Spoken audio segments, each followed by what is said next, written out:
Hello everyone. तो हम आ गए ऑलमोस्ट ऑटो स्केलिंग के ऊपर। थोड़ा सा समझते हैं ऑटो स्केलिंग होता क्या है। आपके कंटेनराइज एप्लीकेशन हो या नॉन कंटेनराइज, मतलब वीएम हो या कंटेनर हो, ठीक है। ये क्या होते हैं, ये डिप्लॉय होते हैं आपके AWS के इंफ्रास्ट्रक्चर पे, चाहे वो EKS में हो चाहे वो आपके EC2 के अंदर हो, ठीक है। ये आपकी मर्जी है। EC2 के बदले आप बिन स्टॉक भी आप यूज़ कर सकते हो, वो भी EC2 जैसे ही होता है, बस थोड़ा सा उसमें अलग चीज़ होता है। मैं आपको बताऊंगा जब ज़रूरत पड़ेगी तब। ये क्या करता है, प्रोविज़न करता है EC2 इंस्टेंसेस को, स्केल करता है कैपेसिटी को ऑन डिमांड, ठीक है। एड्रेस भी करता है, मैनेज करता है, मेंटेन करता है आपके इंस्टेंस के हेल्थ को, बैलेंस करता है कैपेसिटी को, ठीक है, कितना अवेलेबिलिटी होना चाहिए, अपडेट करता है, रिप्लेस करता है इंस्टेंसेस को, और सिंप्लीफाई करता है आपके कोड डिप्लॉयमेंट को, ठीक है। अगर इसको आप ऑटोमेशन के थ्रू यूज़ करते हैं तो और एक काफ़ी और अच्छा बन जाता है। ये थोड़ा कॉम्प्लिकेट होता है, वो हम आगे जो हमारा एडवांस क्लास आएगा ना AWS का, उस पर हम उसको अच्छे से सीखेंगे, ठीक है। तो देखते हैं इसको अब हम प्रैक्टिकल करके कि कैसे हम इसको इम्प्लीमेंट कर सकते हैं। लास्ट वीडियो में हमने AMI बना लिया था हमारे एक इंस्टेंस का। ये जो हमारा वेब 01 इंस्टेंस था, इसी को हमने स्टॉप कर दिया था। स्टॉप करने के बाद इसी का हमने AMI बना लिया था। इस पर क्या था, वर्डप्रेस, PHP, अपाचे बिल्कुल अच्छे तरीके से इंस्टॉल था। वर्डप्रेस को हमने कॉन्फ़िगर कर लिया था, डेटाबेस से वो कनेक्टेड था। उसके बाद हमने क्या किया, EFS जो कि शेयर्ड है, NFS या शेयर ड्राइव कह लो, तो शेयर ड्राइव को हमने एक माउंट कर लिया उसके अंदर, और उसके अंदर पूरे वर्डप्रेस के फाइल्स को उसके अंदर हमने डाल दिया ताकि वो शेयर पे रहे और जितने भी नए होस्ट बने वो सब उसको एक्सेस कर पाए, ठीक है। क्योंकि जैसी ये मैंने कॉपी कर लिया AMI, अब जब जो अब नया AMI बनेगा, मान के चलो अगर मैं AMI पे गया यहाँ पे, ठीक है, ये AMI पे गया, ठीक है, ये मेरा AMI है मान के चले। अब मैं क्या करता हूँ ना, लॉन्च इंस्टेंस फ्रॉम AMI। एक एग्जांपल मैं आपको दे रहा हूँ कि कैसे काम करेगा बिना ऑटो स्केलिंग के, ठीक है। मैं इसको लिख देता हूँ WP या WP वेब -02, मान के चलो कि मैं मैनुअली बना रहा हूँ। आप ये समझो, प्रैक्टिकली समझो इसको कैसे हम करेंगे। AMI मैंने AMI फ्रॉम कैटलॉग है, माई AMI पे मैं जाऊँगा, मैं कहूँगा कि मेरा जो AMI है ना, आप वही वाला मुझे दो, वर्डप्रेस गोल्डन इमेज, ये मुझे करके दो। इंस्टेंस जो है T2 माइक्रो अपने आप ले लिया। ये जो माई की पेयर है ये मैंने दे दिया। क्रिएट सिक्योरिटी ग्रुप बोल रहा है, नहीं, मैं अपना एग्जिस्टिंग सिक्योरिटी ग्रुप ही लूँगा। मुझे पता है कि मेरा जो सिक्योरिटी ग्रुप है वो होगा। अब सबसे पहले मैंने गलती ये कर दी कि VPC गलत चुना है, तो VPC मुझे पहले अपना वाला VPC ही लेना पड़ेगा, और ये मुझे बताना पड़ेगा ऑटो स्केलिंग ग्रुप में भी।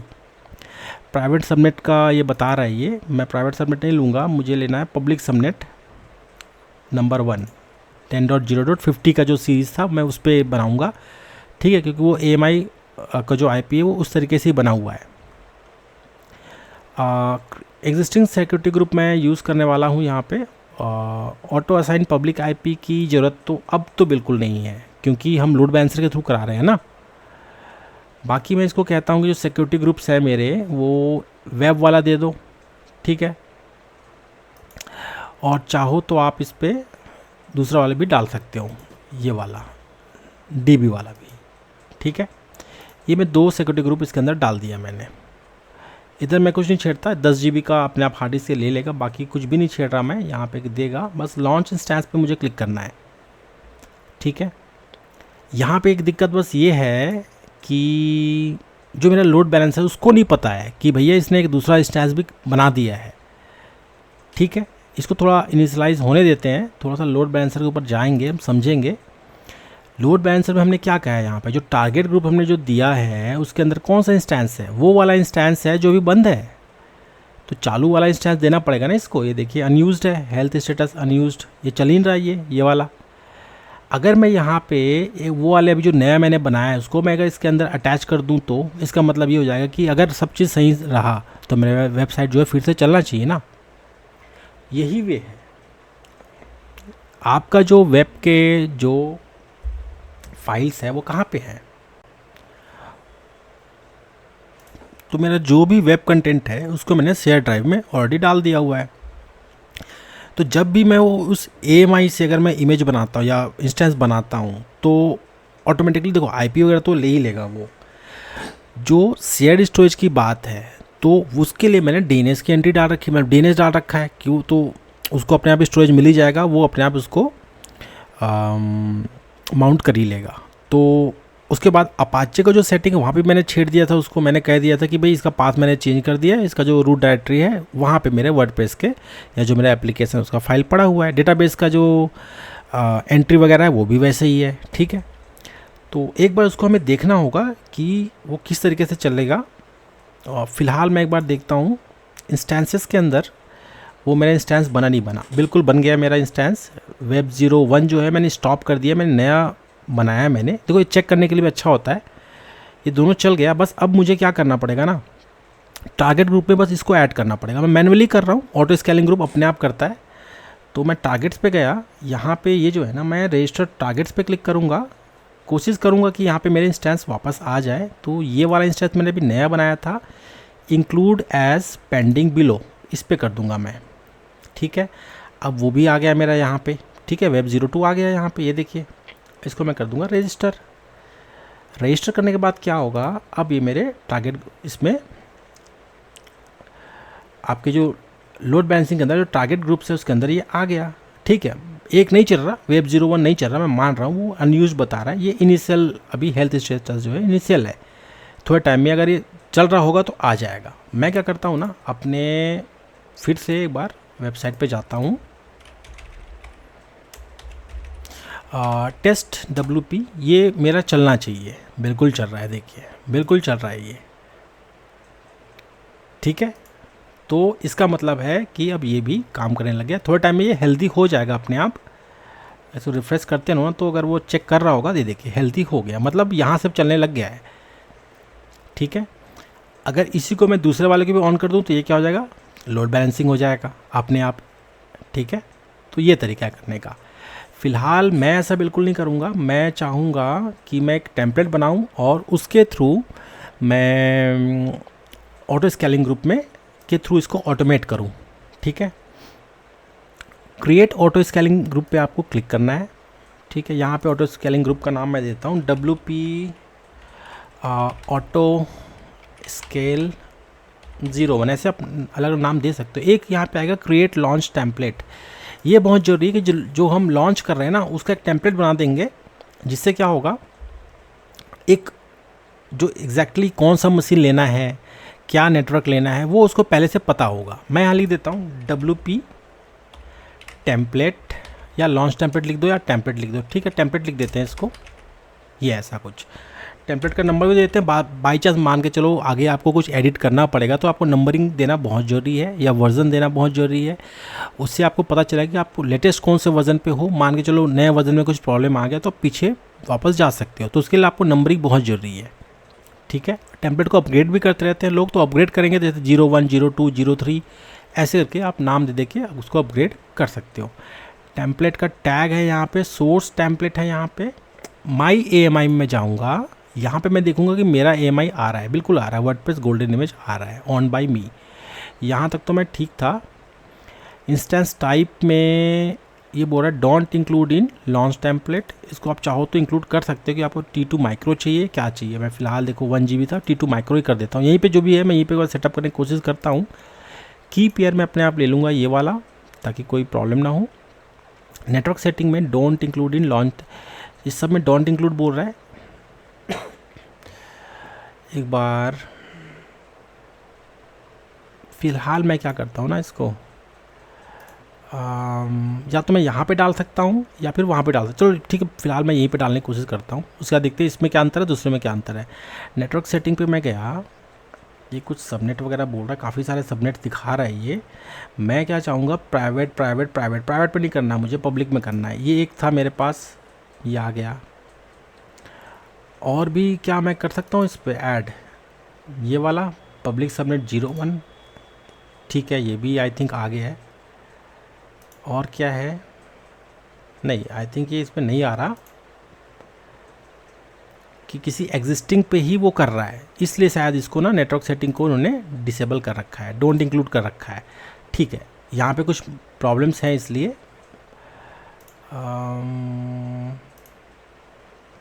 माई की पेयर तो ले लिया इसने। इंस्टेंस टाइप में भी मैंने देखा था कि डोंट इंक्लूड बोला था। ठीक है, इसको ऐसे ही रहने देते हैं जैसे डिफ़ॉल्ट में हमने बस AMI ले लिया, बस इतना ही काफ़ी है। AMI ले लिया, इसको नाम दे दिया टेम्पलेट का। की पेयर हमने एक ये बता दिया, इसमें कोई वो नहीं है, इधर मैं कुछ करूँगा नहीं। EBS वॉल्यूम को भी मैं नहीं छेड़ रहा, बस क्रिएट लॉन्च टेम्पलेट पे मैं क्लिक कर दूँगा। देखते हैं इसमें और कितना हम कर सकते हैं एडिट। ये लॉन्च टेम्पलेट मेरा बन गया है। एक बार मैं ऑटो स्केलिंग पे जाऊँगा यहाँ पे और इसके ऊपर रिफ्रेश करते हैं। ये मेरा लॉन्च टेम्पलेट 01 आ गया है। अब शायद मैं इसको और कस्टमाइज़ कर पाऊँगा, देखते हैं। ये वर्जन 01 है। ठीक है, ये मैं लॉन्च टेम्पलेट यूज़ कर रहा हूँ जो मेरा AMI यूज़ करेगा। ये मेरा की पेयर है, इतना ही मैंने सेटिंग दिया है और ज़्यादा कुछ छेड़ा नहीं है। नेक्स्ट करता हूँ मैं specify instance attribute manually add instance type. Specify instance attribute बोल रहा है, या चलो मैं मैनुअली पे जाता हूँ। Choose the instance type that best suit the needs of your application. ठीक है, मेरा जो था T2 I think T2 micro था। T2 माइक्रो पे मैं चलाऊँगा इसको। वेट वगैरह का तो कुछ पता नहीं मुझे। Reset to can not be chosen, you can continue by adding. ठीक है, देखो यहाँ पे बोल रहा है कि जो लॉन्च टेम्पलेट में ना मैंने ये चूज़ नहीं किया। इन्फो देख लेते हैं क्या इन्फो बता रहा है ये। दिस इन्फॉर्मेशन, अच्छा वेट कुछ फ़िलहाल मैं वेट छोड़ देता हूँ, अगर मांगेगा तो देखेंगे। T2 स्मॉल मैंने ले लिया। 1 VCP 2 GB रैम है, ये एक्चुअल में गलत है। फ्लेक्सिबिलिटी के लिए बोल रहा है, अगर चाहे तो ये या ये शायद फ्लेक्सिबल हो जाए, तो इसका वेट ज़्यादा होना चाहिए मेरे हिसाब से, मुझे ऐसा कुछ लग रहा है। तो इसको मैं देता हूँ 80% ये होना चाहिए, 20% ये होना चाहिए, ऐसा कुछ देखते हैं इसको करके। Instance purchase option on demand 100% on demand ही होना चाहिए, या स्पॉट भी आप ले सकते हो चाहो तो। यहाँ पे डाल सकते हो परसेंटेज कितना है, मान के चलो मैं 60% में करूँगा स्पॉट और 40% ऑन डिमांड करूँगा, ताकि मेरा कॉस्ट तो है जो है ना थोड़ा सा कम आए। तो यहाँ पे आप देखिए कॉस्टिंग वगैरह भी है, प्रायोरिटाइज है, लोवेस्ट प्राइस है, ऑन डिमांड का, स्पॉट का भी बता रहा है। यहाँ पे नेटवर्क यहाँ पूछ रहा है, नेटवर्क बहुत जरूरी था यहाँ पे। डिफ़ॉल्ट की जगह मैं ये वाला लूँगा। अब मुझे यहाँ पे select availability zones and subnets ऐसा कुछ बोल रहा है। अब देखिए, अब मुझे यहाँ पे फ्लेक्सिबिलिटी दे रहा है मल्टीपल चूज़ करने के लिए, इसलिए वहाँ पे दिया नहीं था। मुझे सिर्फ पब्लिक वाले चूज़ करने हैं, आपको ये याद रखना चाहिए। पब्लिक, ये पब्लिक है और ये पब्लिक है। 3 मैंने पब्लिक बनाए थे, 3 प्राइवेट बनाए थे, तीनों मैंने सेलेक्ट कर लिया है यहाँ तक। अब मैं जाऊँगा नेक्स्ट पे, no load balancer attach to an existing. ठीक है, अटैच पे करूँगा, मेरे पास एक है ना बना हुआ, तो वो करते हैं। एक यहाँ पे लेटाइज सर्विस बोल रहा है, ये मुझे नहीं चाहिए फ़िलहाल, तो मैं हेल्थ चेक देख लेता हूँ। AC2 का हेल्थ चेक देखना है, turn on elastic load balancer health checks, ये रिकमेंडेड है, ये मैं कर लूँगा। Turn on Amazon EBS health check, ये भी मैं ऑन कर सकता हूँ चाहूँ तो, लेकिन क्या पता इसके एक्स्ट्रा पैसे लगते हों। डिलीट ऑन टर्मिनेशन एट्रीब्यूट वैन, ठीक है, तो ये मैं फ़िलहाल तो यूज़ नहीं करता। Health check grace period 300 second का रहेगा। Enable group metrics collection with cloud watch, enable default instance warm up. ठीक है, तो अगर मैं इसको मैनेज करता हूँ, यहाँ पे करता हूँ ना मॉनिटरिंग, तो इनेबल हो जाएगा, तो इसके एक्स्ट्रा पैसे मुझे देने नहीं है फ़िलहाल। बाकी प्रोडक्शन में आपको ये करने होंगे। नेक्स्ट पे क्लिक करता हूँ, देखता हूँ और क्या पूछ रहा है ये। 1 और more required fields are missing. ठीक है, डायग्नोज विथ अमेज़ॉन क्यू। ठीक है, मैं कहाँ पे इसको, ये वाला target group existing load balancer में भूल गया ना डालना, ये वाला है मेरा। तो अब क्या होगा, ऑटोमेटिकली तरीके से अपने आप ही टारगेट जो है मेरा, जो मैंने भी क्या किया, जो प्रीवियस जो मेरे स्टेप्स उसमें मैंने मैनुअल डाला ना टारगेट, ये अपने आप ही ले लेगा, अब ऑटोमेट कर देगा। चलिए नेक्स्ट पे क्लिक करते हैं और देखते हैं और क्या है। डिज़ायर्ड कैपेसिटी मतलब कितना आप चाहते हो, स्केलिंग के लिमिट्स वगैरह है, मैक्स कितना होना चाहिए, मिनिमम कितना होना चाहिए। मैं डिज़ायर्ड कैपेसिटी 2 करता हूँ, कम से कम 2 चलाओ, मिनिमम भी आप 2 रखो और कम से कम इसको आप बढ़ाओ 6 तक, ऐसा कुछ मैं कर देता हूँ। नो स्केलिंग पॉलिसीज़, आप स्केलिंग पॉलिसीज़ भी आप बना सकते हो अलग से। Mixed behaviour no policies, launch before terminating, terminate and launch, custom behaviour, flexible. तो ये कई सारे आपके मेंटेनेंस पॉलिसीज़ हैं, अगर आप कुछ चेंज करते हो तो उसके हिसाब से करेगा। फिलहाल मैं नो पॉलिसीज़ पे रखता हूँ, बहुत सारे अलग तरीके से इसको आप पढ़ के अपने हिसाब से इसको कर सकते हैं। Enable instance scale in protection, scale in production prevents newly launched instance from being terminated by scaling activities, make sure to remove scale in protection for the group.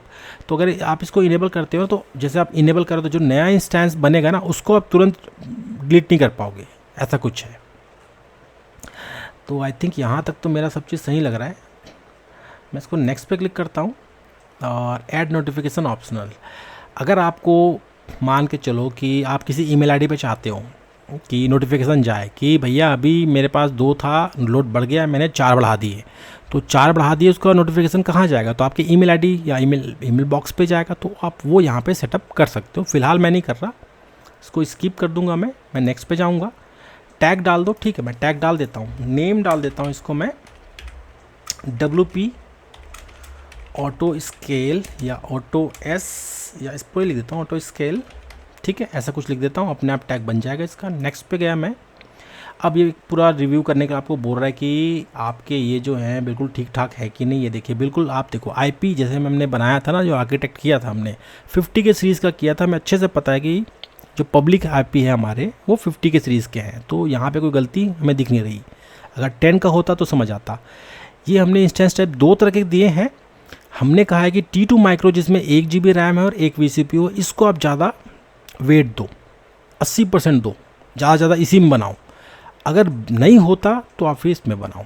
क्यों? क्योंकि हमने स्पॉट भी तो वहाँ पे चूज़ किया है। यहाँ पे स्पॉट 60% स्पॉट होना चाहिए, 40% ऑन डिमांड होना चाहिए। स्पॉट इसलिए हमने कहा है कि सस्ता पड़े, ठीक है। तो ये भी एक तरीका होता है। 40% ऑन डिमांड में क्या होगा ना, 2 या 3 अगर आपके इंस्टेंस मिल जाते हैं, उसके बाद मान के चलो अगर पीक आवर्स आता है और स्पॉट के इंस्टेंस उसके अंदर जुड़ जाते हैं, तो आप कितने पैसे बचा लोगे, समझ रहे हो?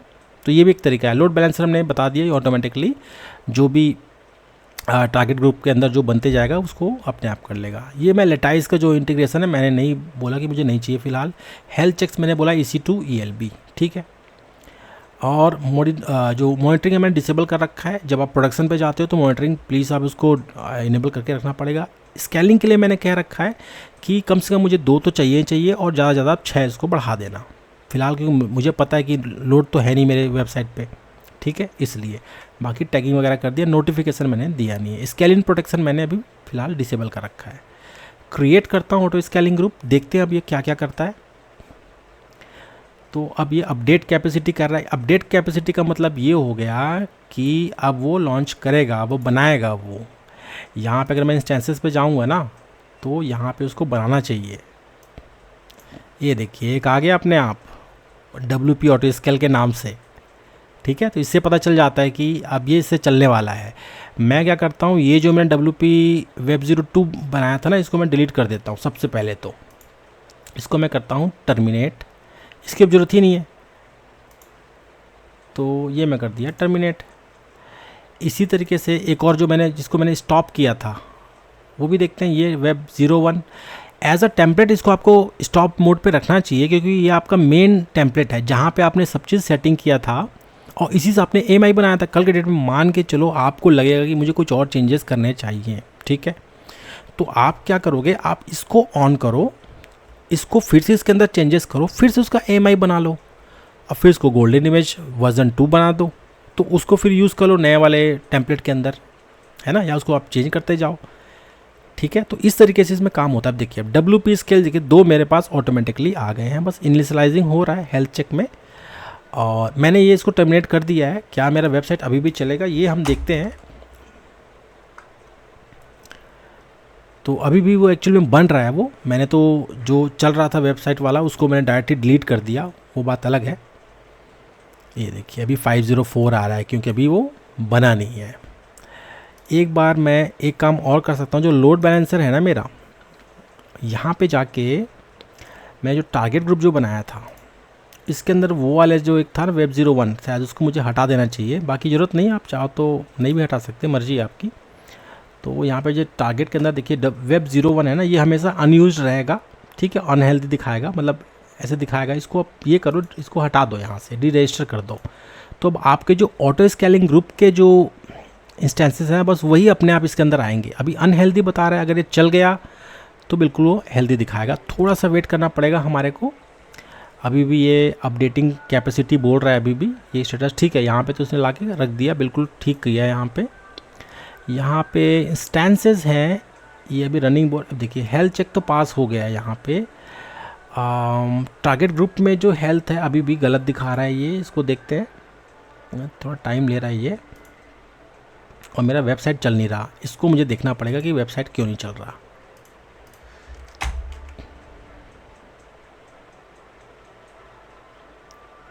अभी भी मेरा गेटवे टाइम आउट आ रहा है, थोड़ा सा वेट करते हैं।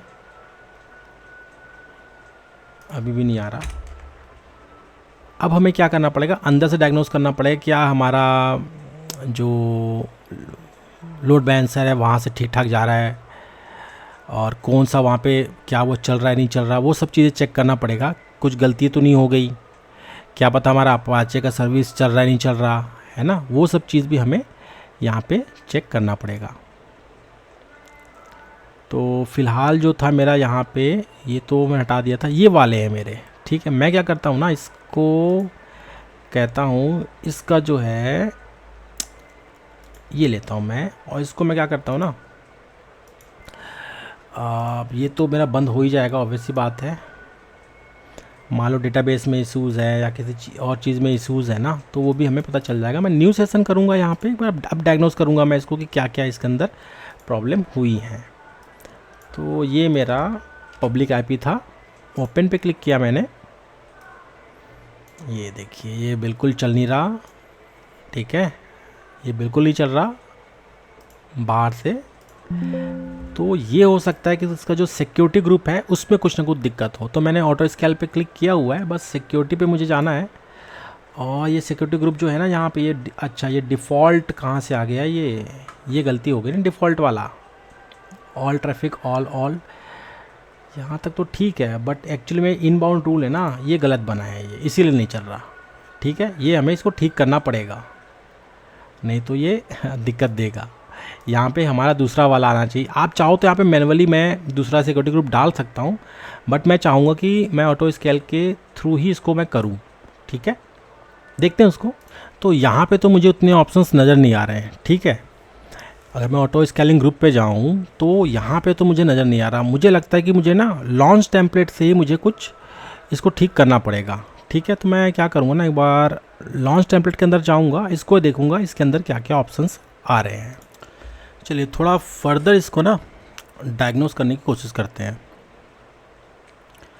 तो मैं आ गया लॉन्च टेम्पलेट में, क्योंकि देखो मैं अगर यहाँ पे लोड बैलेंस में गया था मैं ऑटो स्केलिंग ग्रुप में, तो मुझे तो वहाँ पे सिक्योरिटी ग्रुप का कुछ मिला नहीं। मैं लॉन्च टेम्पलेट मुझे लग रहा है कि यहीं पे कुछ हो सकता है।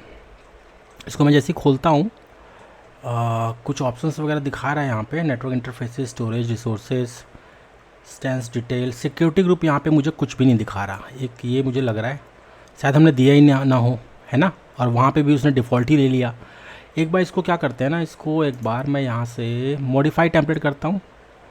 ये मॉडिफाई करूँगा तो ये बोलेगा क्रिएट न्यू वर्जन। ठीक है, मैं समझ रहा हूँ ऐसा क्यों है, लॉन्च टेम्पलेट के वर्जन्स बनते हैं। ठीक है, तो इसको मैं लिखूँगा, जैसे मैंने आप लिखा WP टेम्पलेट 01, अबे टेम्पलेट 02 चलेगा, और इसी को मैं फिर से यूज़ करूँगा ऑटो स्केलिंग ग्रुप के लिए, कि जो चेंजेस है ना उसमें आप चाहे तो कभी भी रिवर्ट बैक भी कर सकते हो। मैं 2 कर देता हूँ फ़िलहाल इसको। ये गाइडेंस वगैरह के बोल रहा है, मैंने लिया नहीं था, नहीं तो ऐसे गलती होती नहीं।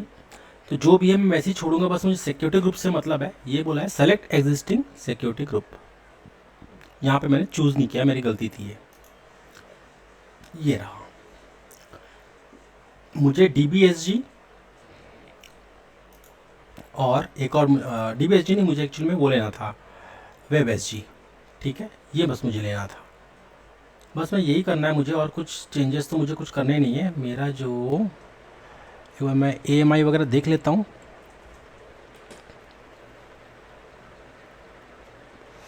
तो AMI फ्रॉम कैटलॉग के अंदर ये तो AMI तो बिल्कुल ठीक ले रहा है। अगर आपने AMI नया बनाया है, चेंज किया है, उस वक्त भी आपको क्या करना पड़ेगा, वर्जन चेंज करके ना आपको नया AMI का पाथ देना पड़ेगा, क्योंकि सबका AMI का आपको पता है ID अलग होता है ना। तो अगर मैं माई AMI पे जाऊँ, ठीक है, तो मेरा AMI यही है। ठीक है, तो यहाँ तक तो मैं बिल्कुल ठीक हूँ। बाकी आपको बता रहा हूँ कि यहाँ पे कैसे आप इसको सॉल्व कर सकते हो। कोई भी चीज़ अब नया चेंजेस करोगे ना, तो वो जो इंस्टेंस जिसको हमने बंद कर रखा है उसको फिर से आप चालू करोगे, उसमें जो भी चेंजेस है वो चेंजेस करो।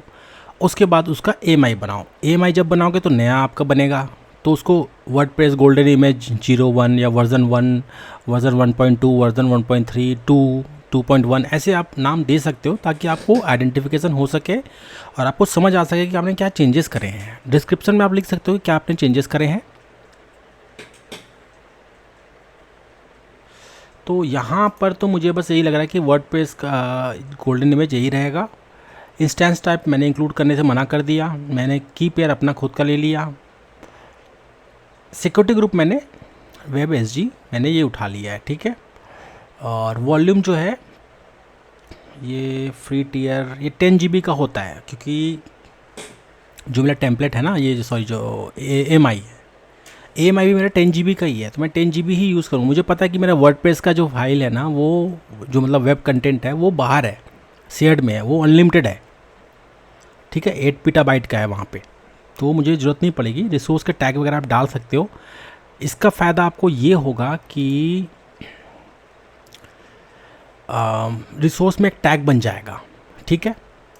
फ़िलहाल मैं ये नहीं करता, क्रिएट टेम्पलेट वर्जन कर देता हूँ एक बार, ये फिर से टेम्पलेट बना देगा, ये वाला वेब टेम्पलेट फिर से 01 कर दिया इसने। एक मिनट देखता हूँ मैं वेब 01 कैसे कर दिया इसने। EC2 पे गया, मैं लॉन्च टेम्पलेट पे गया, 2 वर्जन बनने चाहिए थे मेरे। अच्छा, ये वर्जन लेटेस्ट वर्जन 2 है, मतलब एक ही का है, दूसरा वर्जन है ये बता रहा है, ठीक है। यहाँ तक बिल्कुल ठीक आ गया मैं। ऑटो स्केलिंग ग्रुप में जाता हूँ मैं। अब यहाँ पे मुझे क्या करना पड़ेगा, ये देखना, ये जो है ना, जो WP टेम्पलेट 01 है वर्जन डिफ़ॉल्ट है, इसको मुझे चेंज करना है। मैं क्या करूँगा, एक्शंस पे जाके देखता हूँ एक बार एडिट करके चेंज होता है क्या। तो ये देखिए यहाँ पे वर्जन्स अब यहाँ पे आएंगे, ये मेरा टेम्पलेट तो यही रहेगा, बस वर्जन्स यहाँ पे बनते जाएंगे अब नए नए, ठीक है। लेटेस्ट जो है वो 2 है, तो मैं इसी को बना दूंगा, या 2.1 ऐसे लिखा भी आएगा, तो 2 को मैं लेटेस्ट कर देता हूँ, ठीक है। इससे बनाओ बोलूँगा अब मैं, और मैं देख लेता हूँ और कुछ चेंजेस। ये सब बिल्कुल वैसी के वैसी, इसको मैंने छेड़ा नहीं है, बिल्कुल सही है ये सब चीज़। सिक्योरिटी ग्रुप है, ये वाला सिक्योरिटी ग्रुप इसने लिया हुआ था, अब शायद सिक्योरिटी ग्रुप वो चेंज कर दे। T2 स्मॉल इसको मैंने कहा था, ठीक है, बिल्कुल जैसे था वैसी है ये। नेटवर्क के पब्लिक वाले ये भी बिल्कुल परफेक्ट है। लोड बैलेंसर भी ठीक ठाक आ गया है। नो VPC लेटाइज सर्विस मैंने बोल दिया है। ये नो पॉलिसीज़ मैंने किया था। इनेबल स्केल इन प्रोटेक्शन मैंने डिफ़ॉल्ट कर दिया है। Drag and drop policies to change their order, ठीक है। पॉलिसीज़ वही मैंने कुछ बनाया नहीं है। टैग नेम मैंने WP ऑटो स्केल के नाम से कर दिया था मैंने, ठीक है। इस नाम से मेरे बनते जाएंगे। अपडेट कर देता हूँ मैं इसको। अपडेट करते ये क्या करता है ना, इसको देखना पड़ेगा। अपडेटिंग कैपेसिटी बोल रहा है, तो क्या पता वो डिलीट कर रहा हो और नया बना रहा हो, क्योंकि मैंने नया डाला है ना इसके अंदर। देखते हैं, स्टैंस पे जाऊंगा। फ़िलहाल तो ये देखिए इनिशियलाइज़ कर रहा है ये ऑटो स्केल वाले को, मतलब ये नया अपने आप, जैसे मैंने वहाँ पे चेंजेस करी है अपने आप ये नया बना भी रहा है ये। बस मुझे ये देखना है कि मेरा वेबसाइट चलना चाहिए। मैं क्या करूँगा, एक बार इस पे जाने की ज़रूरत नहीं थी। थोड़ा सा इसका इंटरफेस थोड़ा अच्छा है। यहाँ पे आप अगर इंस्टेंस टाइप में जाते हो, ये देखिए काफ़ी सारे इंस्टेंस इसके अंदर आ गए हैं। DB01 ऑटो स्केल ये आ गए, ठीक है। 2 of 2 चेक पास्ड बोल रहा है। इसमें से कुछ पुराने होंगे, कुछ नए होंगे। तो ये वाले जो है टर्मिनेट हो गए ऑलरेडी, अपने आप टर्मिनेट हो गए, मैंने कुछ भी नहीं किया, अपने आप ही टर्मिनेट हो गए वो। और पेंडिंग पे ये आ रहा है, और ये जो है ना ये रनिंग पे आ रहा है, ठीक है। पता नहीं ये अभी बना है कि बाद में बना है, ये तो टर्मिनेट दिखा रहा है ये। तो एक बार इसको देखते हैं ये क्या कहता है। यहाँ पे मैं गया, सिर्फ ये अच्छा, ये एक्चुअली में मॉनिटरिंग ये दिखा रहा है, शायद मैं 2 सेलेक्ट कर दिए ना, इसलिए हो सकता है। और जो रनिंग वाले हैं मैं एक बार उसका सिक्योरिटी ग्रुप चेक करना चाहता हूँ कि अब सिक्योरिटी ग्रुप ढंग से आया कि नहीं आया। तो सिक्योरिटी पे गया मैं, यहाँ पे सिक्योरिटी ग्रुप ये डिफ़ॉल्ट वाला ही आ रहा है। एक बार देखते हैं इसको।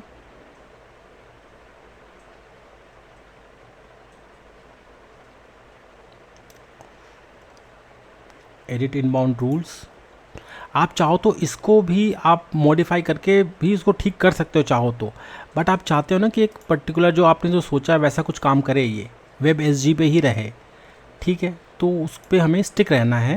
बाकी कोशिश करूँगा, नहीं होगा तो फिर हम डिफ़ॉल्ट को भी यूज़ कर सकते हैं, इसमें ज़्यादा कोई बड़ी प्रॉब्लम है नहीं। फ़िलहाल मैं इसको एक बार और रिफ्रेश करता हूँ, देखता हूँ कि एग्जैक्टली कौन कौन से मेरे पास बने हुए हैं। मैं सिर्फ ये कहता हूँ कि मुझे सिर्फ रनिंग वाले दिखाओ, तो रनिंग वाला ही दिखाएगा। ऑटो स्केल के 3 आ गए, इसमें से ये इनिशियलाइज़ कर रहा है, मतलब हो सकता है कि ये पुराने हो, तो एक बार मैं इसको चेक कर लेता हूँ इसमें इस सिक्योरिटी ग्रुप मेरा चेंज हुआ कि नहीं। मेरा मेन पर्पज़ तो यही है ना, तो मैं यहाँ पे देख पा रहा हूँ मेरा सिक्योरिटी ग्रुप ना बिल्कुल चेंज हो गया है, वेब एस जी 01 आ गया है नए वाले इस पे, ठीक है।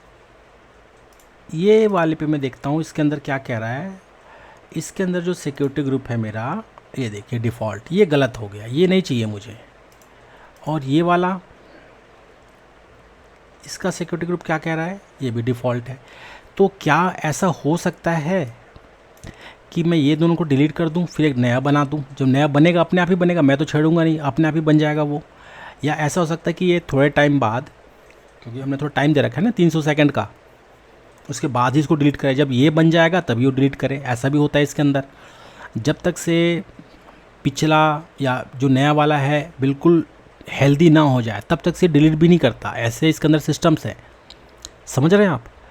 तो आपको थोड़ा सा इस पर ध्यान देना होगा।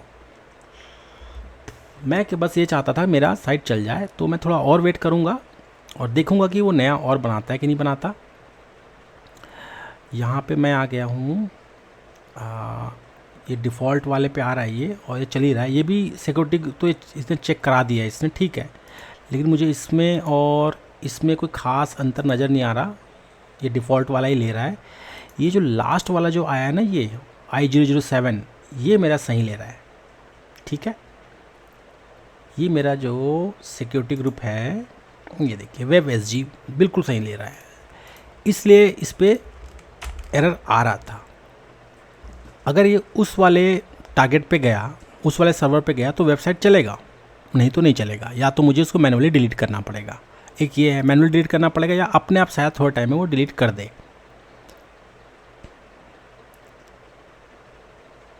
ये देखिए, ये मेरा डेटाबेस सर्वर है। ये दो मेरे पास आगे पुराने टेम्पलेट वाले, और यहाँ पे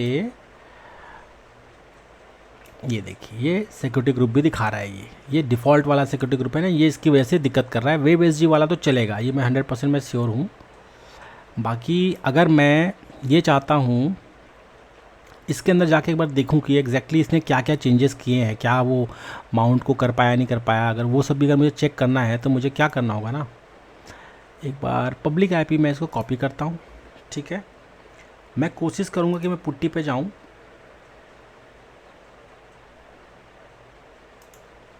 ये मैं पुट्टी पे आऊँगा यहाँ पे, और इसके आईपी से एक बार कोशिश करूँगा कि मैं लॉगिन कर लूँ। बाकी बाहर का जो SSH एक्सेस है उसको आपको बंद कर ही देना चाहिए। फ़िलहाल मैं अपने उसके लिए कर रहा हूँ, मैं उबंटू से लॉगिन करूँगा इस पर, और सूडो सू करूँगा, देखूँगा df-h करके। ये देखिए बिल्कुल मेरा जो नया इंस्टेंस बन रहा है ना वो बिल्कुल माउंट हो रहा है। और अगर मैं cd करूँ WP डेटा के नाम से तो HTML भी मुझे दिख रहा है, और इसके अंदर ये देखिए बिल्कुल आपके जो भी चीज़ें हैं बिल्कुल चल रहा है यहाँ पे।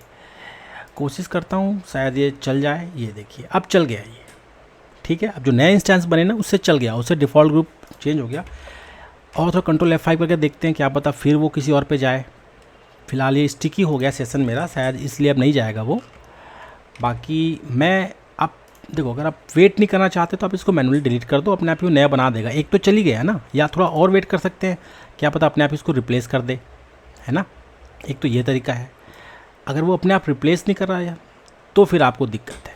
मैं क्या करता हूँ ना, मैं देखता हूँ कि ये मेरा सिक्योरिटी ग्रुप बिल्कुल परफेक्ट है, मैं इसको छोड़ के ये और ये दोनों को डिलीट मार देता हूँ, ठीक है। देखते हैं क्या होता है। यहाँ पे गया, मैं इसको स्टॉप टर्मिनेट कर देता हूँ डायरेक्ट। आपको देखो टर्मिनेट आप आँख मूंद के करो, आपको छेड़ने की ज़रूरत नहीं है, वो अपने आप ही सब चीज़ कर लेगा। आपका साइट देखो, मेरा साइट डाउन नहीं होने वाला, क्योंकि एक जो है इंस्टेंस से चल रहा है। मैं यहाँ पे देखूंगा लोड बैलेंसर के अंदर टारगेट ग्रुप के अंदर ये अपने आप मेरे जो टारगेट थे वो बनते जाएंगे। देखो 2 अनहेल्दी है, 3 टारगेट थे तो 2 अनहेल्दी इसलिए क्योंकि सिक्योरिटी ग्रुप गलत हो गया था उसका, है ना। यही तो था, हमने ये चीज़ तो हमने देखा था वहाँ पे। ये देखिए 2 अनहेल्दी है, एक ड्रेनिंग बोल रहा है, ठीक है। कोई नहीं, इसको भी हम समझ गए हैं और अच्छे से इसको हम जान गए हैं कैसे ये काम कर रहा है, ठीक है। थोड़ा और वेट करते हैं। D registration is in progress, ये हेल्दी है, ये हेल्दी है, पोर्ट 8080 पे चल रहा है, कोई प्रॉब्लम नहीं है। मैं वापस जाता हूँ जब तक से मेरा इंस्टेंस क्लीन नहीं हो जाता बिल्कुल सही तरीके से। मैं रिफ्रेश करता हूँ, देखता हूँ कि शायद नया जो इंस्टेंस है वो स्पॉन हुआ है कि नहीं हुआ। तो अभी WP ऑटो स्केल मेरे पास सिर्फ एक ही रनिंग है, बाकी सब मेरा हट गया है। 1 मिनट पहले की बात है ये। अब क्या ये नया बना रहा है, ये मुझे बस चेक करना है। तो अभी सिर्फ फ़िलहाल रनिंग है। ऑल स्टेट में देखता हूँ एक बार। तो फ़िलहाल यहाँ पे तो मुझे कुछ दिख नहीं रहा इनिशियलाइज़ करते हुए। थोड़ा टाइम लेता है एक्चुअल में ये, आप उसको भी सेट कर सकते हो कि कितने टाइम में वो इनिशियलाइज़ कर ले। ये कितनी जल्दी कितने से बना लिए, ठीक है। एक DB है और एक मेरे पास ये है। बाकी एक तरीका और भी है, आप चाहो ना तो इसको छोटा करके बड़ा भी कर सकते हो आप। ऑटो स्केलिंग से ना उसको फिर से मिनिमम कर लो या 0 कर लो, उसके बाद फिर इसको आगे कर लो तो नया बना देगा वो। एक ये भी है, रिफ्रेश करने का तरीका है कि ये भी है। मैं यहाँ पे देख नहीं पा रहा कि कुछ नया आया कि नहीं आया, क्योंकि देखो टाइम लगेगा। इसको हमने 300 सेकंड का टाइम दिया है तो 4-5 मिनट में ही बनाएगा ये, ठीक है। अभी तक से मुझे दिख नहीं रहा। मेरे पास ये एक आ गया और ये एक आ गया, 2 आ गए मेरे। ये देखिए ये इनिशियलाइज़ होना स्टार्ट हो गया। अब मैं इस पर अगर मैंने क्लिक किया ना तो मैं इसका सिक्योरिटी ग्रुप देखना चाहूँगा कि अब ये क्या कह रहा है। इसके सिक्योरिटी ग्रुप पे गया, बिल्कुल ठीक है। ये देखिए अब ये नया सिक्योरिटी ग्रुप लेने लग गया, क्योंकि मैंने टेम्पलेट का जो है वो एड्रेस जो कन्फिग है वो चेंज कर दिया मैंने। तो ये बिल्कुल परफेक्ट हो गया मेरा। अब मेरा जो वेबसाइट है वो डाउन नहीं हो सकता, ठीक है। अब जैसे इस पे लोड आएगा, अब लोड की बात करते हैं कि लोड कैसे आएगा, कैसे अपने आप बढ़ाएगा, ये सब चीज़ें हैं ना इसके अंदर। थोड़ा सा उसको देखते हैं। अभी कैपेसिटी को अपडेट कर रहा है, आप यहाँ पे इसका स्टेटस देख सकते हैं। लॉन्च टेम्पलेट मेरा ये है, नेटवर्क है, इंस्टेंस टाइप रिक्वायरमेंट है, ये काफ़ी कुछ मैंने दे रखा है यहाँ पे। लोड बैलेंसिंग बता रखा है, मेंटेनेंस पॉलिसी अभी कुछ बताने का, minimum health percentage, max health percentage कितना होना चाहिए, एडवांस कॉन्फ़िगरेशन, नो प्रोटेक्शन कर रखा है मैंने। काफ़ी सारी चीज़ें हैं इसके अंदर। थोड़ा सा इसको और अच्छे से देखते हैं। तो चलिए थोड़ा सा इसको और ना समझने की कोशिश करते हैं कि जैसे मेरा ये ऑटो स्केलिंग है, ग्रुप है, ठीक है। इसके अंदर मुझे और भी कई सारी चीज़ यहाँ पे मिलते हैं। ये तो एक समरी है इसका। एक्टिविटी कुछ बता रहा है इसके अंदर कि कब कब इसने डिलीट किया, कब नया लॉन्च किया, ये सब यहाँ पे बताते रहता है, ठीक है। ये आप यहाँ से इसको ट्रैक कर सकते हो। नोटिफिकेशन आप सेंड कर सकते हो, कब कब इंस्टेंस बढ़ा है, कब कम हुआ है, वो सब चीज़ें आप यहाँ से कर सकते हो, ठीक है। ऑटोमेटिक स्केलिंग के अंदर यहाँ पे मैं देख पा रहा हूँ कि कुछ मुझे डायनेमिक स्केलिंग, कुछ पॉलिसीज़ के बारे में बोल रहा है, प्रेडिक्टिव बता रहा है, स्केड्यूल्ड बता रहा है। इनको हमें समझना बहुत ज़रूरी है, क्योंकि इसी के बेस पे एक आर्किटेक्ट अपना दिमाग लगाता है कि किस तरीके से काम करेगा। अब डायनेमिक स्केलिंग पॉलिसीज़ क्या है, तो बिना इसको बनाए तो हो नहीं पाएगा। मैं एक बार क्रिएट करके ही देख लेता हूँ क्या बोल रहा है ये, ठीक है। डायनेमिक स्केलिंग पॉलिसी जो होता है, ये जो ऑटो स्केलिंग ग्रुप होता है ना उसको इंस्ट्रक्ट करता है, उसको बताता है स्पेसिफिक। जैसे पॉलिसी टाइप क्या है, target tracking, step scaling, simple scaling, ठीक है। सबको समझेंगे। टारगेट ट्रैकिंग देख लेते हैं। यहाँ पे स्केलिंग पॉलिसी का नाम टारगेट ट्रैकिंग है। एवरेज CPU यूटिलाइजेशन, ठीक है। टारगेट ट्रैकिंग, टारगेट क्या है भाई, हमारा टारगेट क्या है, ये हमारा टारगेट ग्रुप जो इंस्टेंस है, इंस्टेंस अगर उसका CPU है 50% टारगेट वैल्यू है, ठीक है। 50% पहुँचा, मान के चलो कि 50% उसका CPU यूसेज पहुँचा, आप क्या करो, स्केल कर दो, बढ़ा दो। कितने बढ़ा दो, 2 बढ़ा दो या जो भी है। इंस्टेंस का वार्म अप जो अब सेकंड है 300 स्टैंडर्ड है, आप 300 दे सकते हो, बाकी आप अपने हिसाब से इसको सेट कर सकते हो। यहाँ पे बता रहा है ना ये कितने टाइम तक उसको थोड़ा आप टाइम दोगे। अचानक बहुत ज़्यादा आ गया लोड तो आप थोड़ा वार्म अप टाइम थोड़ा कम दोगे ना, ठीक है। ये तरीका है, ये एवरेज सीपीयू यूटिलाइजेशन के ऊपर है, ठीक है। ऐसे नेटवर्क के ऊपर है, नेटवर्क बहुत ज़्यादा बढ़ गया, लोड बैलेंसर के ऊपर कि रिक्वेस्ट काउंट ज़्यादा हो गया, उसके ऊपर भी बना सकते हो आप। टारगेट ग्रुप, जो टारगेट ग्रुप मेरा ये है, टारगेट वैल्यू मान के चलो 5000 रिक्वेस्ट आ गया मेरा, 5000 रिक्वेस्ट से मेरा जैसे ही ज़्यादा हो गया भाई, ओवरलोड हो गया मेरा सर्वर, आप ऐसे करो भैया 4 सर्वर और बना दो, तो ये सब वहीं से होता है। ये हो गया आपका टारगेट। टारगेट क्या था हमारा? Instance. Step scaling, step scaling का ये पॉलिसी है क्लाउड वॉच अलार्म। अब ये समझना पड़ेगा डायनेमिक क्या होता है। डायनेमिक जो स्केलिंग पॉलिसी जो कहा जा रहा है यहाँ पे, वो यही कह रहा है कि कुछ पॉलिसी का नाम मैंने दे दिया और क्लाउड वॉच के ऊपर मान के चलो आपने मॉनिटरिंग लगा रखी है आपके लोड बैलेंसर पे, या आपने लगा रखी है सीपीयू पे, रैम पे, हार्ड डिस्क पे, किसी भी चीज़ पे आपने लगा रखा है मान के चलो, ठीक है। वहाँ पे अलार्म जैसे ट्रिगर होगा, आप उस अलार्म को यहाँ पे बता दो कि ये वाला अलार्म है, ये वाला अलार्म जैसे ट्रिगर होता है आप एक्शन कर दो, ऐड कर दो, रिमूव कर दो, सेट टू कर दो। मान के चलो कि नेटवर्क ट्रैफिक, ऐसा कुछ लिखते हैं, ट्रैफिक लेस, या लेस नेटवर्क ट्रैफिक, ऐसा कुछ कर देते हैं, लेस नेटवर्क ट्रैफिक। ये करते हैं, थोड़ा उल्टा करते हैं। कहने का मतलब ये है कि अगर आपके लोड बैलेंसर में एक अलार्म मैंने लगा रखा है, वो कहता है कि देखो 2 सर्वर्स अभी मेरे पास हैं, मान के चलो वो 500 कनेक्शन आराम से वो यूज़ कर सकते हैं, या चलो 200 या 300 मान के चलो, 300 आराम से कर सकते हैं, ठीक है। अगर वो 300 से ज़्यादा हो गया, 400, 500, 1000, 2000, 5000 पहुँच गया, तो स्केल अप कर दो, ठीक है, बिल्कुल सही है, कोई प्रॉब्लम है ही नहीं, ठीक है। लेकिन अगर वो कहता है कि भाई जो 300 आपने कहा था उससे भी नीचे पहुंच गया, तो वो अलार्म आ जाएगा यहाँ पे, अलार्म पे आप सेट कर दोगे, अलार्म का रेफरेंस आप यहाँ पे दे दोगे क्लाउड वॉच के अंदर। फिर आप यहाँ पे बोल दोगे भाई रिमूव कर दो। क्या रिमूव कर दो? कैपेसिटी कितना कर दो? भाई जब पीक था, जब लोड था, तो आपने उसको 8, 10, 15 जितने भी चाहे उतने बढ़ा दिए, मैक्सिमम 6 तक बढ़ा दिया आपने। उसको बोल दो भाई 2 पे वापस ले आओ, ठीक है। कैपेसिटी यूनिट है, परसेंट ऑफ ग्रुप है, कैपेसिटी यूनिट करेंगे, मैं 2 इंस्टेंस आप कर दो। ये तो ये उसका उल्टा हो गया, छोटा करने का तरीका हो गया ये। और भी कई तरीके हैं अलार्म के ऊपर। कहने का मतलब ये जो डायनेमिक स्केलिंग पॉलिसी है, या तो रिमूव करता है या ऐड करता है। एक्शन जो है ना, एक्शन के ऊपर डिपेंड करता है।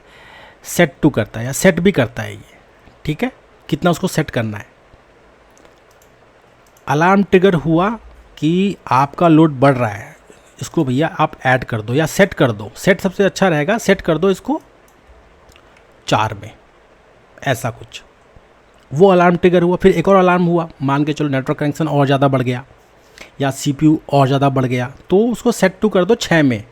तो ऐसे अलग अलग स्केलिंग पॉलिसीज आप बना के आप पूरा का पूरा इसको मैनेज कर सकते हो, ठीक है। तो ये होता है डायनेमिक स्केलिंग पॉलिसीज़। एक और है इसके अंदर सिंपल स्केलिंग। सिंपल पॉलिसी यहाँ पर डाल दिया, क्लाउड वॉच अलार्म के ऊपर चल रहा है, ऐड, रिमूव, सेट टू, ये कर दो कैपेसिटी यूनिट। तो ये एक सिंपल सा है, ये भी अलार्म के ऊपर ही चलता है। अलार्म आप कैसे बनाते हो ये आपके ऊपर डिपेंड करता है, ठीक है। अगला देखते हैं, और भी कुछ पॉलिसीज़ इसके अंदर होंगी, 100% है, कई सारे पॉलिसीज़ होते हैं इसके अंदर। मैं गया ऑटोमेटिक स्केलिंग पे, डायनेमिक तो हमने देख लिया। प्रेडिक्टिव क्या होता है? थोड़ा प्रेडिक्टिव के बारे में समझना पड़ेगा। जो प्रेडिक्टिव है ये बता रहा है कि कुछ प्रेडिक्शन वगैरह होते हैं इसके अंदर, कि evaluation based on 2 days 1 week। अगर 1 वीक के अंदर, मान के चलो 1 वीक के अंदर कोई प्रेडिक्शन है, मैं यहाँ पे क्रिएट करूँ प्रेडिक्शन, तो प्रेडिक्शन का पहले नाम आप डाल दो, स्केल बेस्ड ऑन फोरकास्ट कि आगे क्या होने वाला है, सीपीयू यूटिलाइजेशन। अगर 1 हफ्ते के अंदर जो मेरा सीपीयू यूटिलाइजेशन है, अगर वो 80% होता है तो बढ़ा दो। आप समझ रहे कितना ये कस्टमाइजेबल है, और किस तरीके से आप एक बार इसको सेट कर देना तो फिर आपका एप्लीकेशन कभी ख़राब होगा ही नहीं, चलते ही रहेगा, ठीक है। तो ये सब टेक्नोलॉजी बहुत इम्पॉर्टेंट है। ये फॉरकास्ट कर रहा है कि अगर पिछले हफ्ते के हिसाब से मान के चलो अगर वो 80% रहा उसका एवरेज सीपीयू यूटिलाइजेशन का, तो आप बढ़ा दो या कम कर दो, ठीक है। तो ये हो गया हमारा प्रेडिक्टिव। एक प्रेडिक्शन के ऊपर चलता है कि पिछले अगर एक फोरकास्ट करता है कि पिछले हफ्ते में या 2 दिन तक अगर इसको 80% रहा तो इसको स्केल कर दो या स्केल डाउन कर दो। ऐसे इस तरीके से आप इसको बना सकते हो, ठीक है। एक और है हमारे पास, वो भी देख लेते हैं, स्केड्यूल्ड एक्शंस। ये देखते हैं, ये बहुत सिंपल है, इसमें ज़्यादा कुछ वो नहीं है। आपको कुछ नाम दे देना है, डिज़ायर्ड कैपेसिटी मिनिमम कितना होना, मैक्सिमम कितना होना चाहिए, रेकरेंस कब कब हो। आप चाहते हो कि आपको पता है कि सैटरडे संडे आपका वेबसाइट पे ज़्यादा ट्रैफिक नहीं आने वाले, तो आप क्या करोगे, फ्राइडे की नाइट को आप बोल दोगे, एवरी वीक कर दोगे, ठीक है। एक क्रोन बना दोगे, अपना टाइमिंग बता दोगे कि वीक में आप बताना पड़ेगा कब से स्टार्ट होगा, ठीक है। और आप यहाँ पे चाहें तो एग्जैक्टली वो क्रोन भी आप दे सकते हैं। क्रोन जैसे होता है ना मंडे टू फ्राइडे, ऐसे क्रोन ये सबसे अच्छा है। लाइनक्स में क्रोन चलता है, या स्केड्यूल टास्क बोलते हैं ना विंडोज़ में, बिल्कुल वैसे ही होता है।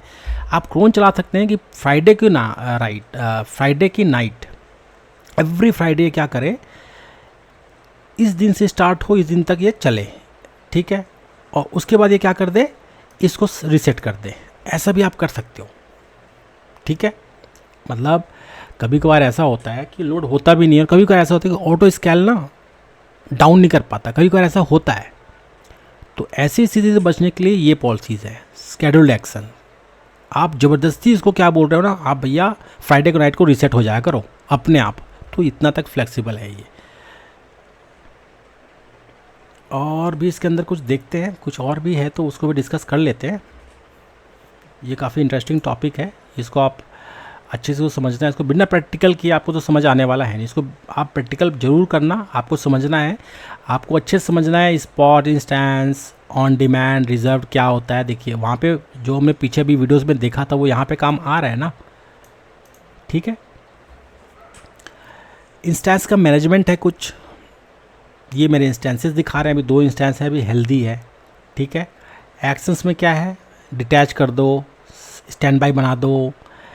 जैसे मैं इसको सिलेक्ट करता हूँ ना, तो ये ऑप्शंस मेरे इनेबल हो जाएंगे। स्केल इन प्रोटेक्शन कर दो, एक होता है स्केल इन प्रोटेक्शन। अब ये क्या काम आता है, अगर आप चाहते हो कि इसको सेट कर दो, ठीक है, तो ये जो इंस्टेंस है ना उसके बाद ये डिलीट नहीं होगा, ये चलते ही रहेगा। इसको कहते हैं स्केल इन प्रोटेक्शन। मतलब उसको कोई छेड़ नहीं सकता, ना स्केल अप होगा ना डाउन होगा, ये ऐसे ही चलते रहेगा। ये वाला जो इंस्टेंस है, अगर मैं इस पर कर देता हूँ ना, तो ये इंस्टेंस के ऊपर कोई फ़र्क नहीं पड़ेगा, ये चलते ही रहेगा। ये कब काम आता है, स्केल इन प्रोटेक्शन। आप चाहते हो कि कम से कम 2 जो इंस्टेंस है मेरा इंटैक्ट रहे, क्योंकि देखो आपको पता है इसमें कोई प्रॉब्लम आने वाली है नहीं, तो क्यों फालतू में नए इंस्टेंसेस बनवाना, ठीक है। हाँ प्रॉब्लम आएगी तो आप बनाओ नया, लेकिन ये जो 2 है ना मेरे, ये इनको चलने ही दो। तो ये आप चेक करना है, स्केल इन प्रोटेक्शन ऑन कर दोगे तो ये आपके इंटैक्ट रहेगा। इन दोनों को छोड़ के बाकी जो भी हैं वो आएंगे और जाएंगे, ये नहीं हटने वाले वहाँ से, ये होता है, ठीक है। एक लाइफ साइकिल हुक्स है, इसके अंदर आप क्या कर सकते हो, लाइफ साइकिल हुक का नाम दे दो। अभी कुछ मतलब ट्रिगर कर रहा है, ये इंस्टेंस को लॉन्च करेगा या टर्मिनेट करेगा, ठीक है। डिफ़ॉल्ट यूज़र अबैंडन करना है, कंटिन्यू करना है, और नोटिफिकेशन मेटा डेटा देना है, ठीक है।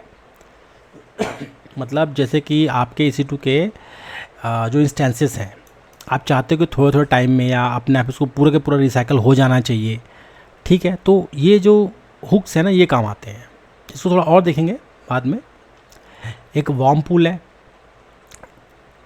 अब ये जो है decrease scale out latency by pre initiating EC2 instance, save money by reducing the number of. ये देखिए कितना अच्छा आपको यहाँ पे ऑप्शन दे रहा है।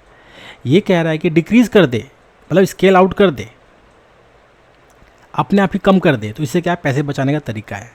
Warm pool instance state, stop में डाल दो बोल रहा है, ये रनिंग करना है या हाइबरनेट करना है, ठीक है। फिर मिनिमम वार्म पूल साइज़ 0 है, आप चाहो तो उसके हिसाब से सेट कर सकते हो कितने आपको वार्म पूल के अंदर रखने हैं। डिफ़ॉल्ट स्पेसिफिकेशन है यहाँ पे, इसको क्रिएट करना है।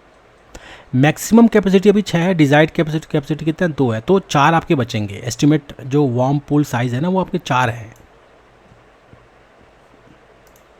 तो यहाँ पे जो आप वार्म पूल के अंदर जो बनाओगे इंस्टेंसेस या जो बनेंगे वो स्टॉप मोड में रह सकता है। जैसे ही आपका स्केल अप करना होगा वो फट से चल जाएगा वो, ठीक है। तो ऑलमोस्ट हमने ये देख लिया। मॉनिटरिंग तो वही है आपका, जैसे ऑटो स्केलिंग का है और EC2 का मॉनिटरिंग जो करना है क्लाउड वॉच के अंदर, वो सब हम यहाँ से मॉनिटर कर सकते हैं। अभी हमने इन्हेंस्ड मॉनिटरिंग हमने अभी ऑन नहीं किया है, इसलिए वहाँ पे डेटा वैसे जाएगा नहीं। इंस्टेंस को रिफ्रेश भी कर सकते हैं, मतलब पूरा का पूरा इंस्टेंस को 0 कर दो या बिल्कुल हटा दो और फिर नया बना दो। जैसे अभी हमने क्या किया, हमने एक नया वर्जन टेम्पलेट बनाया था, तो हमें क्या करना पड़ा, वो उसने ऑटोमेटिक किया, हमने मैनुअल डिलीट किया। तो यहाँ से भी आप वही काम कर सकते हो। इंस्टेंस रिफ्रेश का मतलब यही होता है कि जितने भी इंस्टेंस है सबको हटा देगा और नया बना देगा, ठीक है।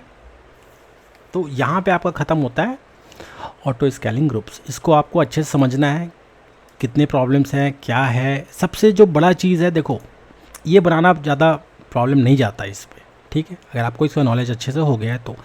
मेन प्रॉब्लम है आपका माउंट कैसे करना है उसको, पहला चीज़ तो ये। दूसरा, एप्लीकेशन के अंदर कौन सा ऐसा फोल्डर है जिसमें डेटा जाता है, कौन से ऐसे हैं जो फाइल्स कभी चेंज नहीं होते। देखो हमने क्या किया ना, एक पूरा का पूरा HTML डायरेक्टरी को हमने बना दिया। ये अच्छा सही वे नहीं है, ये गलत वे है। हमें चाहिए था कि WP कंटेंट है ना, सिर्फ उसी को बनाते। अभी हमने उसमें सिमलिंक भी किया नहीं। अब सिमलिंक जैसे कि होता है ना शॉर्टकट हमारे उसमें विंडोज़ में, वैसे ही कुछ है। वहाँ पे फोल्डर वही नाम रहता और WP कंटेंट ही रहता, वह www HTML के अंदर वही रहता। लेकिन जो फाइल जो होता है एक्चुअल में ना, वो आपका शेयर ड्राइव में होता, बस वो सिमलिंक होता उससे। तो सिमलिंक भी हम कभी आगे जो होगा ज़रूरत पड़ेगी तो उसको हम पढ़ेंगे। सिमलिंक ही चलता है एक्चुअल में, ऑटो स्केलिंग में भी ना सिमलिंक ही चलता है। कोई भी ऐसा नहीं है कि पूरा के पूरा एप्लीकेशन को उसको ही पूरा चेंज कर दे, ठीक है। वो मतलब सही प्रैक्टिस नहीं है, कहने का मतलब है। लेटेंसी बढ़ती है, कहने का मतलब भाई वो है तो शेयर ड्राइव में ही ना, लेटेंसी तो बढ़ेगी ना। अगर शेयर ड्राइव में है तो थोड़ा, देखो लोकल ड्राइव में होना और शेयर ड्राइव में होना थोड़ा सा डिफरेंट है, तो वो हम देखेंगे। बाकी हमने यहाँ पे एक अच्छा सा यहाँ पे किया हुआ है। इसका हम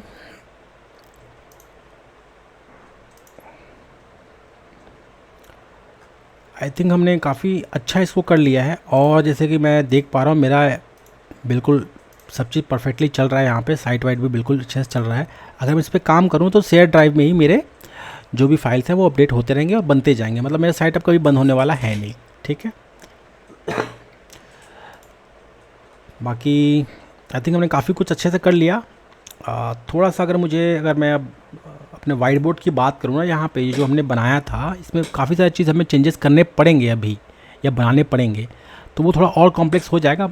बाकी मुझे लगता है कि आप लोग समझ गए होंगे कैसे ऑटो स्केलिंग ग्रुप काम करता है। मैंने आपको प्रैक्टिकल करके भी दिखाया, मैनुअली भी दिखाया, और लोड बैलेंसर कैसे अपने आप ही उसको टारगेट ग्रुप में अपने आप ही इंक्लूड कर लेता है वो भी मैंने आपको बताया। तो वो सब चीज़ों से आपको काफ़ी हेल्प मिलेगा। मैं बस रिकमेंड करूँगा आप प्लीज़ इसको प्रैक्टिस करो, क्योंकि ये एक, आप ये कह सकते हो कि एंटरप्राइज क्लास का प्रोडक्शन रेडी एक सेटअप है, ठीक है। हमने क्या किया, इसको छोटे स्केल पे बनाया है, छोटे से एप्लीकेशन पे बनाया है। कल के डेट में आपको बड़े स्केल पे भी बनाना पड़ सकता है इसको, जहाँ पे 50-100 इंस्टेंसेस भी आपको बनाने पड़ सकते हैं। तो अगर आप इसको प्रैक्टिस करेंगे, आपको एक एक चीज़ का नॉलेज रहेगा, तो आप सोचें आप कितना अच्छा काम कर सकते हैं, ठीक है। तो आज के लिए इतना ही। मैं आपसे मिलूँगा मेरे नेक्स्ट वीडियो में, तब तक के लिए धन्यवाद।